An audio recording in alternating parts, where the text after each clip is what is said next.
des, des histoires comme ça, franchement, on ne s'en lasse pas. The Last Shoot. Salut à tous. En fait, pour le moment, MJ est beaucoup dans les médias US, c'est souvent pour des raisons business diverses. Mais bien évidemment, les journalistes ne lui posent jamais la question, des questions business. Et ça, moi j'adore. Donc c'est pour notre bonheur. Là, on vient de lui demander si, sur l'action The Last Shoot, s'il y avait eu la moindre chance pour qu'il passe le ballon à un coéquipier, et sa réponse a fusé comme une bombe. Je vous la lâche tout de suite et sans tarder. Je n'avais aucune intention de faire la passe, sous aucun prétexte. Je me suis dit que j'avais intercepté la balle et que l'opportunité de gagner ou de perdre son match était pour moi. Honnêtement, j'aurais quand même pris ce shoot, même si j'avais eu 5 adversaires sur moi. J'ai drivé, je me suis arrêté d'un coup.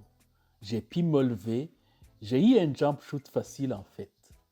Euh, et de manière assez ironique, j'avais l'habitude de toujours un problème pour déclencher des jump shoots en partant de ma droite. Parce que j'avais toujours tendance à être trop court. Normalement, je prenais un peu une position de fadeaway. Mais ce soir-là, tous mes jump shoots, tous mes jumpers plutôt avaient été courts. Donc, je n'ai pas voulu faire un fadeaway. Je suis resté droit. Pensez à ça. C'est comme ça qu'il a conclu. Très zen. En fait, je voulais vous commencer ça parce que pour moi, c'est l'action basket all time. Observez bien si vous avez la vidéo, je la mettrai en description. Et puis, c'est des vidéos archives que je suis en train de vous préparer euh, dans, dans des vidéos que je vais publier très bientôt. Mais je peux vous la décrire. En fait, il venait de shipper le ballon au mailman, donc Karl Malone.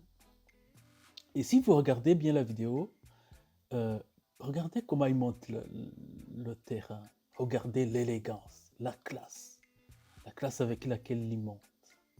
Mais arrivé dans le permettre, son attitude change. Il devient comme un lion qui attend sa proie. Et soudain, il drive. Et c'est fini. Il n'y avait plus rien à faire. Euh, et après le shoot, en fait, il a pris le temps de laisser sa main en l'air. Et quelque chose, c'est peut-être anecdotique pour vous, mais pas du tout pour moi. Regardez en bas, regardez en bas sur la photo la chaussure qu'il portait. C'est la Jordan 14 qui depuis s'appelle la Jordan 14 The Last Shoot. Euh, je vais vous donner mon petit secret, c'est ma chaussure Jordan préférée. Et d'ailleurs, c'est ma chaussure préférée, toute marque confondue, tout simplement. Alors, faisons un truc dingue. On va faire un parallèle. Imaginez un truc dingue. Si LeBron, après le bloc, The Block, avait récupéré la balle, était monté et mis le 3 points qui a été mis par Kyrie. Ça aurait été, franchement, euh, ça aurait été une folie. Bon, euh, je vous parlais du bloc parce que pour moi, c'est les deux actions basket all-time. Bien évidemment, The Last Shoot reste pour moi l'action number one all-time. Et ensuite vient The Block. Et ne venez pas me dire, oui, mais MJ a poussé un tout petit peu Byron Russell. Oui, mais The Block, il y a toujours suspicion de goaltender. Non, non, non, non. Stop. Stop.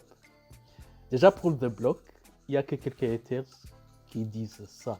Ça s'est éteint le soir même. Là, on n'en parlait plus.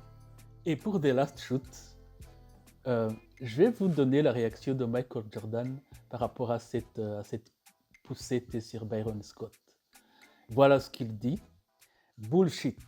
The man, his energy was going that way. I didn't have to push him that way. Et je suis d'accord avec lui. Franchement, n'importe qui sait euh, comment ça se passe sur un terrain de basket. So Drive, euh, Byron Russell, il était déjà parti, c'était fini. Et quand on connaît la détente de Michael Jordan, il n'y avait plus rien à faire. Salut, je vous souhaite une bonne soirée ou une bonne journée. N'oubliez pas de liker, de vous abonner et de partager. Et je vous dis à très vite.